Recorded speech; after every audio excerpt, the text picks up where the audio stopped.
Hey, Christy Mattoon here from Rewire. Welcome to my channel. This is my YouTube channel. Please subscribe if you haven't. Like, comment, share, all that good stuff. It helps with my standings in YouTube. And as I grow my channel, I greatly appreciate you being here. So if you have questions, if you have something specific you want answered or addressed, and I can answer it or address it, I would love to. You can send comments and questions to me in an email at christy@mindrewire.com. That's honestly going to be the easiest way for me to see it the quickest. So if you have a question, send it to Christy, Christy, @mindrewire.com. All right, today what we're talking about, because somebody asked, was about how to handle grief and loss. And it can be a really tough subject. Pardon me for a second. There we go. I'm actually editing a video for another group. So grief and loss. Grief and loss can be a tough subject. And if you think about it this way for just a second and see if this helps. Do you think about grief? Do you think about loss as in I've lost something and it's never coming back? Do you think about death as in it's gone forever? Or do you think about any of those topics as in things move on, things change, and there's a growth pattern that can emerge from that? Death specifically, if viewed as not a loss of life, but a movement forward, a movement into something else. And certainly this will depend upon your belief process. It will depend on what you believe in, as does any of this stuff. Even in a grief process, the way that you were taught to handle grief is going to make a difference. So think about it for a second. How were you taught to handle grief? If you were like most people in the States, there's like a 7-step process or a 9-step process or something where there's stages to grief that you have to go through, and there's a time period to each one of them. And depending on who you are and how you relate and all of these kind of things, you'll go through each stage at a different rate. And some people go through it and then travel backwards and start over again, thinking that they didn't quite complete it or something. I've heard quite a few people say that. And it's interesting to me that you have to go through this arduous, painful period of time to get to a place where you're back into gratitude and being okay with yourself. If you look at the loss as movement forward for the person who's lost, who's gone, who's passed, however, whatever the situation is, because it can be even a live person who's just left your presence, right? And our attachment to those people is what hurts. The lack of physicality to having that physical body around you is what gives you the physical sensation of loss, as if something is no longer there. When you understand energy and you understand how this is all made up, and you recognize that even in the loss, even in the death, even in the goneness, I don't even know how you would call this, you're still attached. All of this is still attached. It never detaches. It's your focus on the physical part of it that causes the pain. And certainly, please take your time with that. Please take your time with it. Everybody does this differently. And I have a story about when my brother died. I've told many times at this point. He died last year.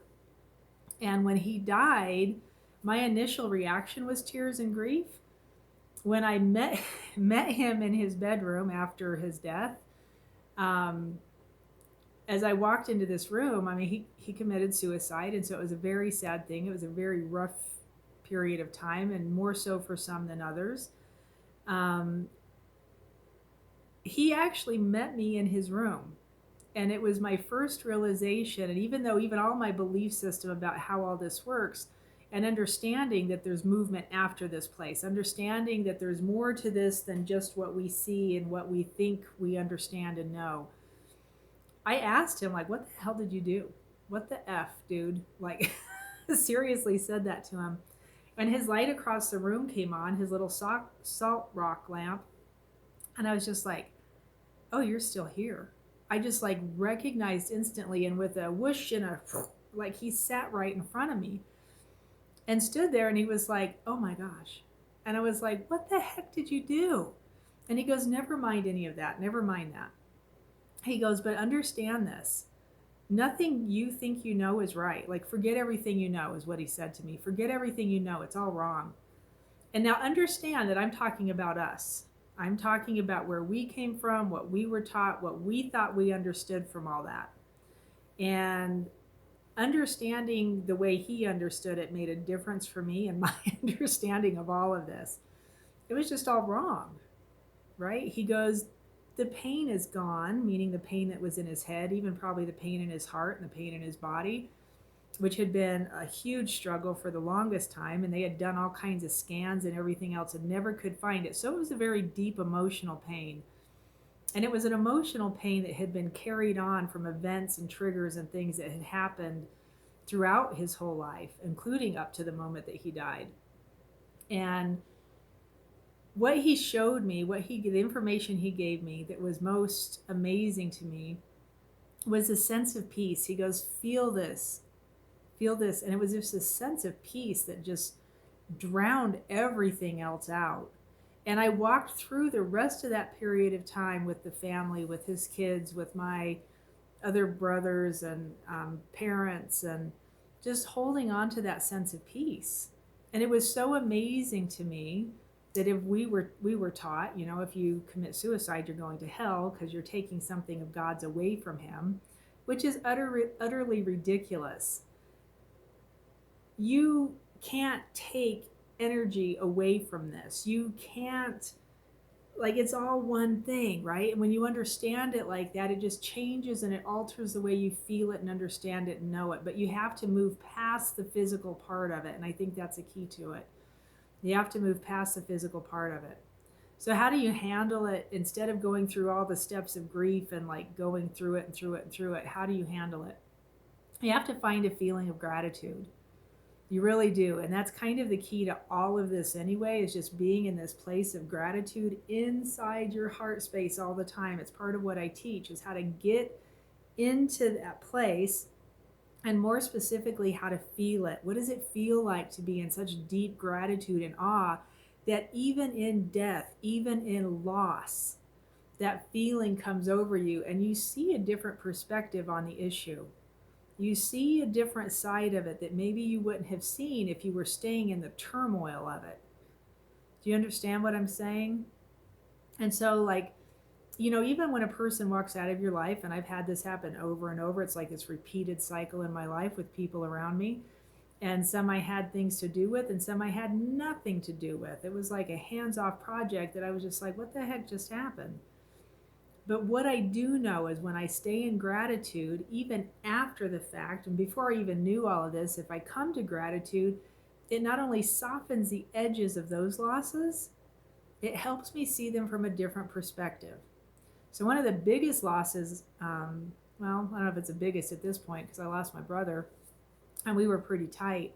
One of the biggest losses I've ever had up to this point was my oldest daughter, literally walking out of our life. And I don't talk about it too often, but in a perspective of gratitude, I would not be where I'm at right now had she not done that, which is interesting.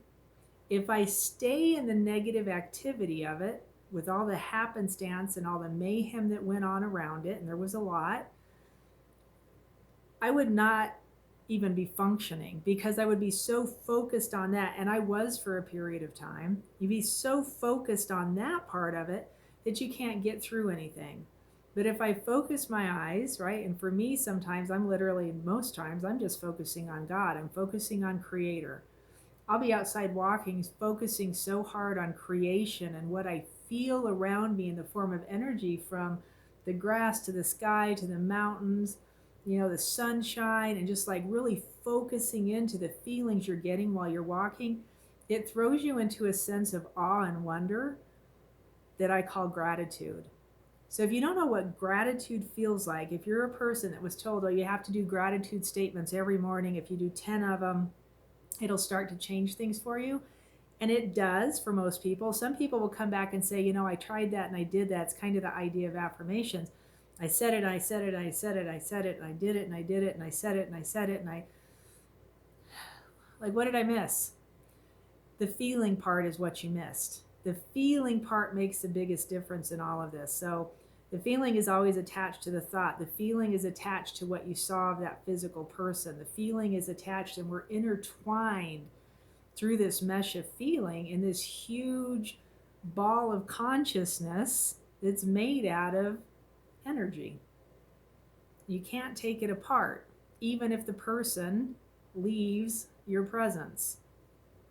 You're still hooked together. We're still all this together. And it's kind of a strange way to think about it, maybe. But when you can recognize it and you can move forward with yourself, recognizing if I stay in coherence and I stay here and I'm satisfied with this, all of that gets better and gets easier. Does it make sense? And sometimes the benefit of, and don't take this the wrong way, but the benefit of losing somebody, if you only look at the negative part of it, that's all you'll see, as with everything. If you try and just focus on gratitude, even though you don't know what the positive is in it yet, you will see something positive at some point, and you will feel gratitude the whole way through it. Does that make sense? It's kind of hard because it's so backwards from everything that we were ever taught. You know, we were taught if somebody dies, we all sit down in a funeral parlor and look at the body, and that was weird to start with, but then you have to sit there and like be upset and sad and listen to the person that's the most upset, get everybody else even more upset, and then half the people that are like, oh my goodness, they just leave because they're like, I want to remember that person as a wonderful person, and the person that I knew, I don't want to engage in this part of it. It's just such an awkward thing. And then you roll forward through your life and the sadness and grief just kind of follows you. When you can recognize it and just kind of point at it and get grateful in your heart in lieu of it. I'm not saying you have to remove it. I'm not saying you have to get rid of it. You don't need to get rid of your memories if you don't want to. But if you can focus your attention, and I'm looking outside, that's why I keep looking this way. If you can focus your attention, your awareness, and your energy in a positive space, grief, loss, death, all of these things get easier. But it takes a practice of doing it. You have to practice being in gratitude, feeling it in your heart space. Take 3 huge breaths in, long, deep exhales. Big breath in, long, deep exhale. One more time, big inhale. Big, deep exhale. As you exhale, bring your hands over your heart space. Close your eyes. Bring all of your awareness into your heart. Bring all of your awareness to your heart. And think of the person that you've lost, that's passed, the grief that you have, the suffering you've gone through. Just notice it, be aware of it, and bring all of your attention to your heart space. And now we're not being gratitude necessarily for the person, although you can. I would go outside and be grateful for nature. Any essence of gratitude is going to soften it if you can focus into it. I hope this helps you. I hope this blesses you. Please let me know. Comment below. Let me know if you need extra help. Blessings and peace.